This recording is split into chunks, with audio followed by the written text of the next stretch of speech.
What's up, everyone? John Rettinger here with the series I like to call Ask the Buffalo, where you can ask me anything you want from the world of tech and even my personal life. These questions are not screened beforehand, so they are coming right from my mind, out my face hole, and onto your screen. You can ask questions one of two ways. We put up a post on technobuffalo.com and you can ask your question there in the comments.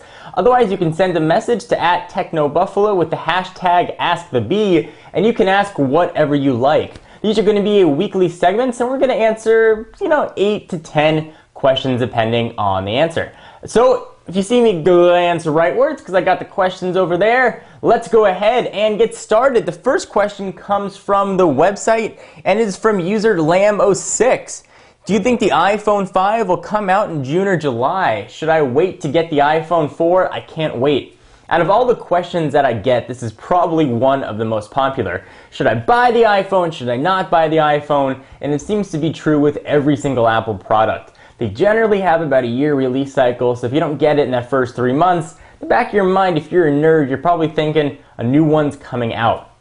Traditionally, Apple's release cycle has been every June. We've seen a new iPhone announced since 2007 at Apple's Worldwide Developers Conference. However, if rumors are to be believed, it looks like we might finally be breaking that tradition, and we might actually see the iPhone 5 announced in September for a release in the late September, early November timeframe, certainly before the holidays come around in the US. So should you wait? If you have to have a new phone, if your phone is shattered into a million tiny phone pieces, then don't wait. If you have a phone that works and you just want one because it's fun, shiny, new, and now it comes in white, then your best bet is going to be to wait until launch day, get in line, and get one of the new iPhone 5 or the iPhone 4S. Who knows what they're going to call it. Alright, so the next question comes also from the website. This is Matt Kurzinski. Hey, John. With all the different phone unboxing you do, with the majority being Android, is there really anything dramatically distinguishing between them? Or do they all seem to run together after a while? That's a very good question. So Techno Buffalo, we get our hands on almost every Android phone out, and oftentimes I can do those unboxings with my eyes closed. So check it out.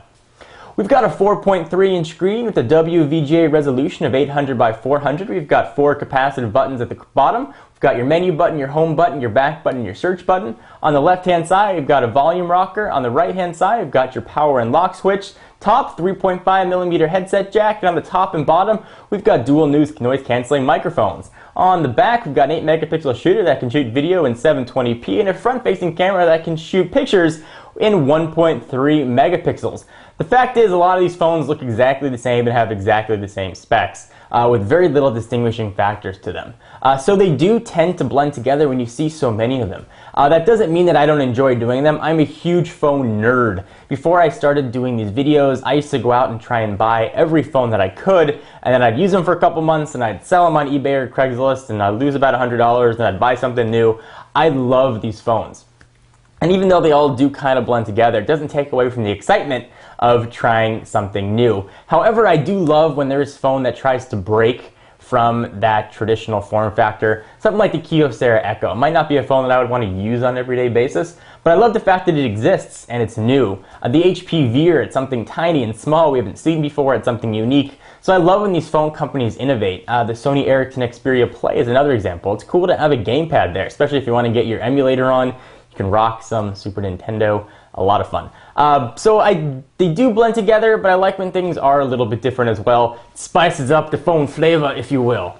And that was my spicy hands. All right, let's go to the next question. This one comes from Dahlia.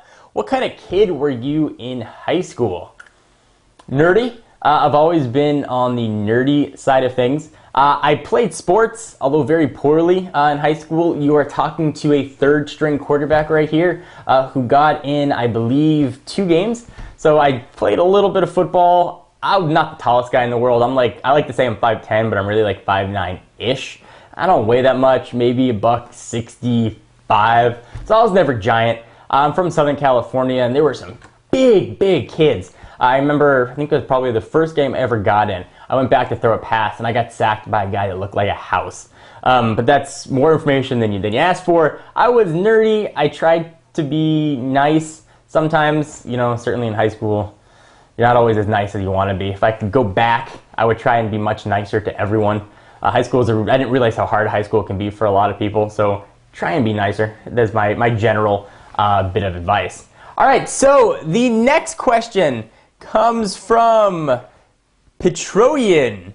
How do you get to naming Techno Buffalo? I think he's asking, how did I name Techno Buffalo?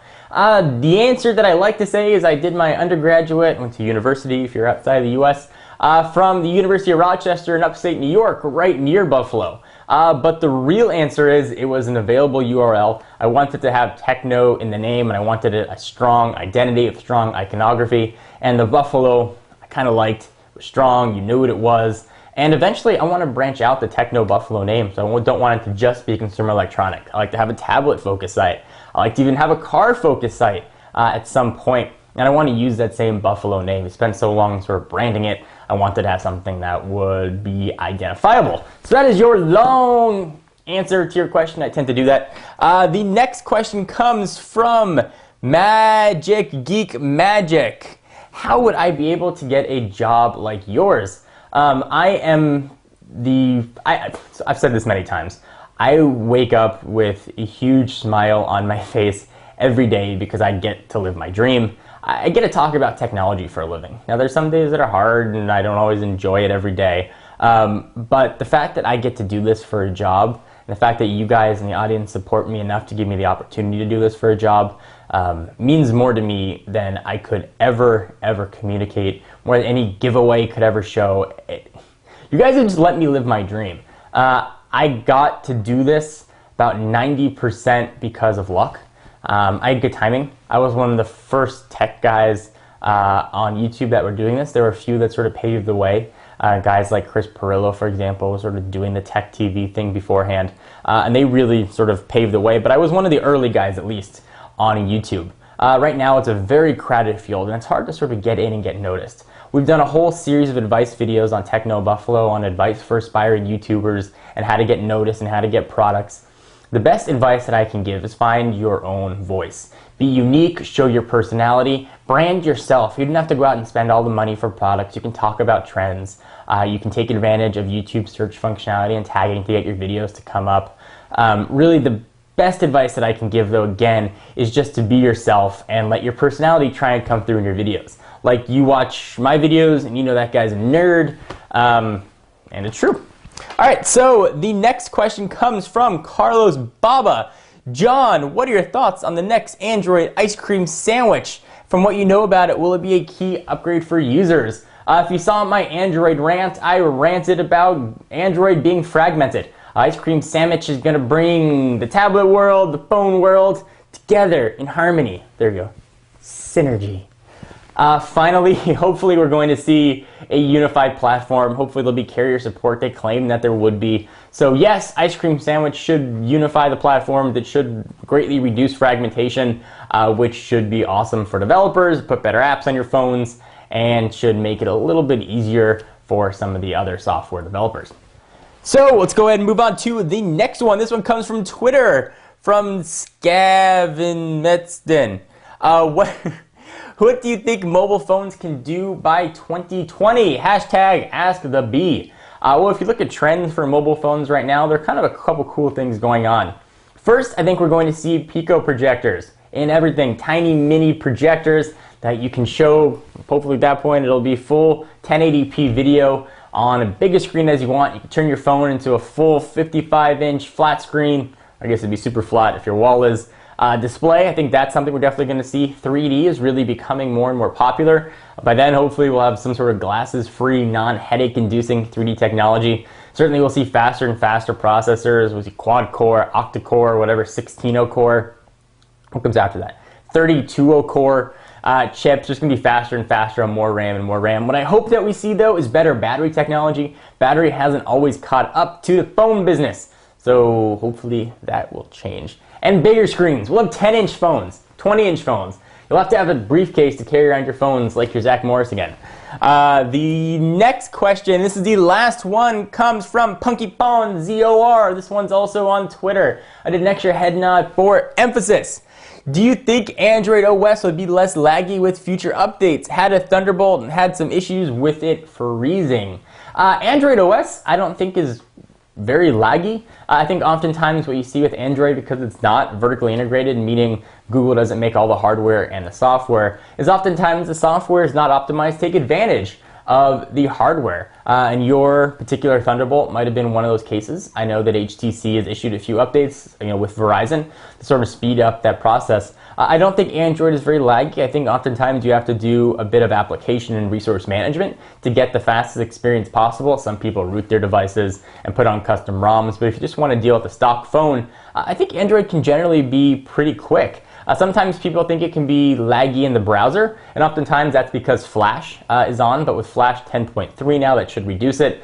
Just turn Flash off. Oftentimes that will really improve the lagginess, pinch to zoom especially, with your browsers. So hope you guys enjoyed. This was a long-winded Ask the Buffalo where I answer any kind of questions. So we talked about phones, we talked a little bit about tablets, touched on them, talked about how big a nerd I was in high school. We got a lot more fun stuff coming up, so stay tuned. Be sure to ask your questions, anything you want. Some of them I might not answer, but all these answers just come barreling out of my head. I am John Rettinger from Techno Buffalo, and I'm pointing again for emphasis. I'll see you in the next video. Bye-bye.